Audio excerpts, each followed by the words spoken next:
how did I come to urbanology? What is urbanology? A couple times in my talks, people have said, a gentleman came up to me afterward, he said, "I like the name you've given yourself, young man, but it's not a real word." And I said, well, okay, well, let's go to, like every good library should have, like a large dictionary. And I said, well, let's go over it, politely. Let's see if it's in the book.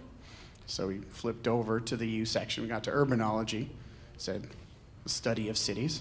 Urbanologist, one who studies cities. So I said, all right. He said, do I owe you anything? I said, no, gentleman's bet. Gentleman's bet. Oh, only, maybe if we were at a dog track or something. So essentially what I do is, I suppose, walk around and observe cities. I teach urban studies and urban affairs at Boston University part of the year, and the other part of the year I'm teaching at my alma mater in Chicago, community development course for people who want to be community developers, which is a profession that has kind of risen and fallen in stature over the years. Rise, fall, and then rise again. So it's something I enjoy. Now, how did I come to this, how did I start this journey? Well, really it started 20 years ago when I was 15.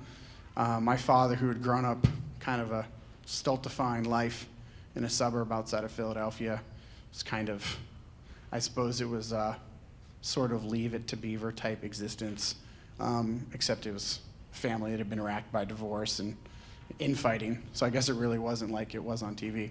He didn't get to travel very much. Now, he was outside of the city, but he didn't really get a chance to kind of go and explore on his own.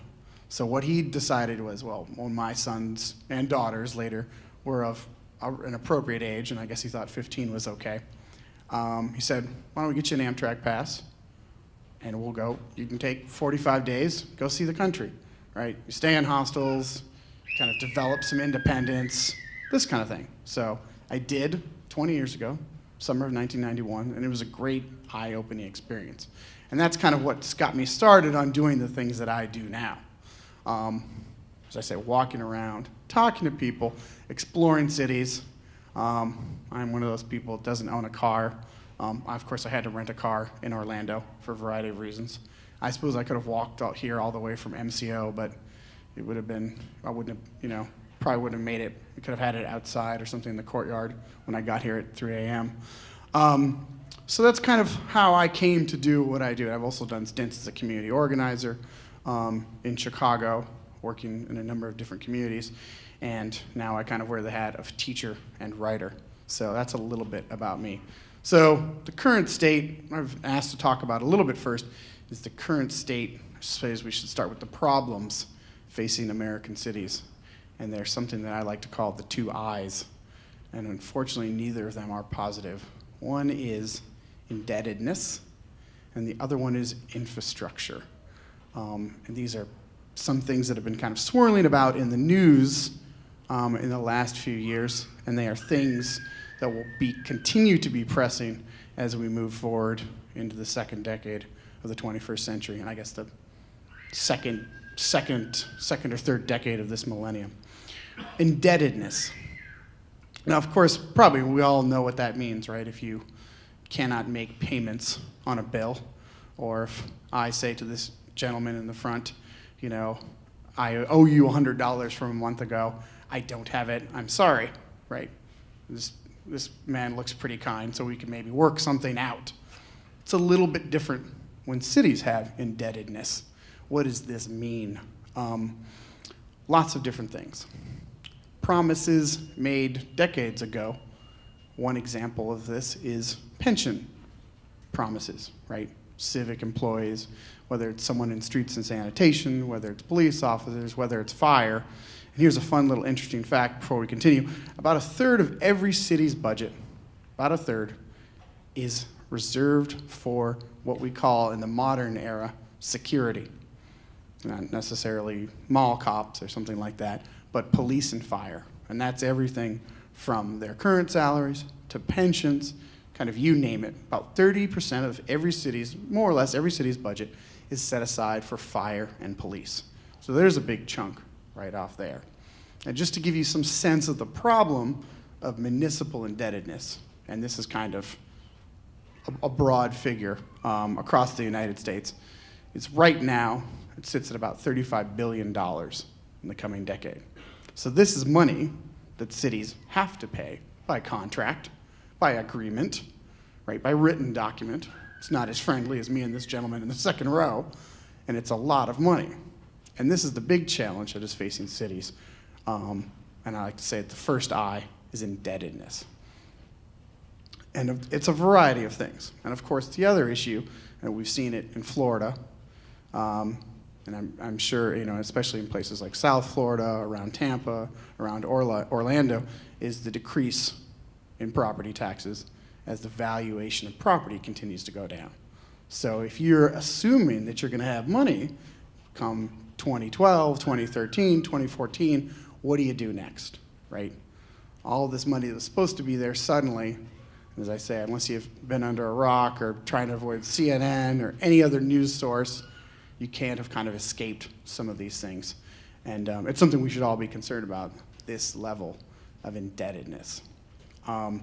Just to give you a sense, I'll draw a couple examples. I lived part of the year in Boston, part of the year in Chicago, so I like to draw a lot from those two cities. The city of Boston just recently decided to cut its police force by 15%. And of course, this isn't as easy as saying, all right, 15% of you don't show up for work tomorrow, right? Because there are written agreements with all the unions. There's a certain understanding among the public that police will be out there, whether it's community officers, whether it's people working, patrolling the streets, bike police, special festivals, etc. So that's kind of one very real example of this. Where do we cut services? We'll kind of get to that in a second too. I'll also be curious to hear from some of you about the situation in Orlando, because it's a city I've not spent a whole lot of time in. The second I is infrastructure. Now, a lot of us, when we think infrastructure, we might think bridges, we think tunnels, we think roads. In this part of Florida, I would say, in my opinion, fingers crossed, you're gonna see the Orlando-Tampa high-speed rail take off. So I did notice a few protesters outside one of the buildings before I came in that would prefer for that probably not to happen. So infrastructure. Just to give you a sense of the problem that American cities face today. In 2010, American Society of Civil Engineers filed a report looking across the broad spectrum of American infrastructure. They did the classics. They did bridge, tunnel, rail work, sewer systems, right? Water systems, kind of you name it. And the grade they gave the United States infrastructure system, and of course things like wireless internet, broadband, was a D. It's passing, right? Barely. Barely a passing grade. Now, we all heard about a couple years ago the bridge collapse in Minnesota, and that's kind of the tip of the iceberg. Let me give you an example from the city of Chicago.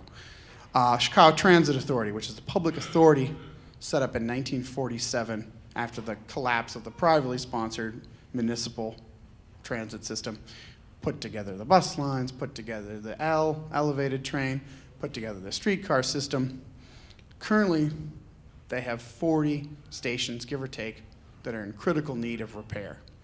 And we're not talking here about ADA improvements, right? Wheelchair elevators, et cetera.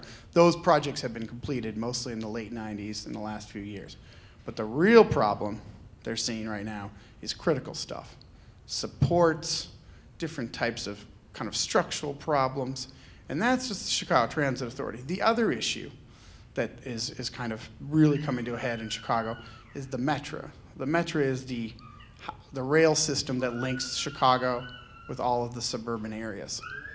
Now, that's kind of a legal and kind of complicated issue. Cities are governed by a wide range of organizations, right? Lots of people have their interests to look out for. Could be property owners, right? They want their real estate values to go up. I'm sure that's probably blew your mind. There are tourism operators, something we're not unfamiliar with here in Central Florida, and certainly not in Orlando. There are community groups. There are people who are working for racial and social justice. There are policemen's unions, right? Other issue, certainly they're facing in Chicago, is what they call an over-governed region. Now I say, how much government is too much? That's probably a subject for another talk, too much or too little. But the city and region of Chicago has over 1,100 units of governance. So that's 1,100 different people groups you need to pull to get some sort of consensus. What are these groups that I'm talking about? Could be wards. City of Chicago has 50 different wards, right? These are like little political fiefdoms. The leader of the ward is an alderman. So that's one little aspect of government. Then there's the sewer system. Then there's the water system for Chicagoland. Then there's, kind of fill in the blank, there's county level organizations. So it's really difficult to do what they call consensus building, right? What's right for the suburbs might not always be right for the city. That kind of classic center city versus suburban area debate. So this is one of the kind of aspects of the infrastructure problem. The other aspect is, of course, where is the money going to come from, right? You cannot, the last time I checked, get blood from a stone, right? People don't like increases in property taxes. Sometimes it's hard to get people to commit to long-term benefits. We're seeing a lot of this last few days. If you've been watching the news, in Madison, at the University of Wisconsin, there's been a lot of discussion at the state government.